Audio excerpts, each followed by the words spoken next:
નમસ્કાર, spark today ન્યૂઝમાં આપનું સ્વાગત છે. ડભોઈ સરિતા ફાટક પરના બ્રિજ બાજુના ઓવરબ્રિજનું કામકાજના શ્રી ગણેશ થયા હતા. છેલ્લા 2.5 વર્ષથી બ્રોડગેજના નિર્માણ બાદ સરિતા ફાટક પર ચાલી રહેલા ઓવરબ્રિજનું કામકાજમાં સ્ટેચ્યુ ઓફ યુનિટીથી વડોદરા તરફ જવાના માર્ગ પરનો ઓવરબ્રિજ તૈયાર થઈ ચૂક્યો છે, જેની પરથી વાહનોને અવરજવર કરવા માટે ખુલ્લો પણ મૂકવામાં આવ્યો હતો. ત્યારબાદ હવે વડોદરાથી સ્ટેચ્યુ ઓફ યુનિટી તરફ જતા બીજી બાજુના ઓવરબ્રિજના કામકાજના શ્રી ગણેશ થયા હતા. સર્વિસ રોડ તરીકે ઉપયોગ થઈ રહેલા ફાટકવાળા માર્ગને હવે સદંતર બંધ કરી દેવાતા રાહદારીઓ અને વાહન ચાલકોને વાયા શિનોર ચોકડી થઈ ઓવરબ્રિજ પરથી જવાનો વારો આવ્યો છે.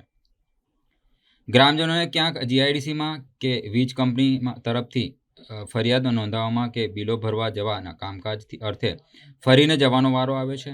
તેઓમાં કચવાટ ઊભો થઈ રહ્યો છે કે જો સ્ટેચ્યુ ઓફ યુનિટીથી વડોદરા તરફ જતા માર્ગ પર અપ એન્ડ ડાઉન બંને બાજુના ટ્રાફિકની અવરજવરની સવલત તંત્ર દ્વારા આપવામાં આવી હોત તો ટ્રાફિકની સમસ્યા સર્જવા સ્કોપ હવે બિલકુલ રહ્યો જ નથી.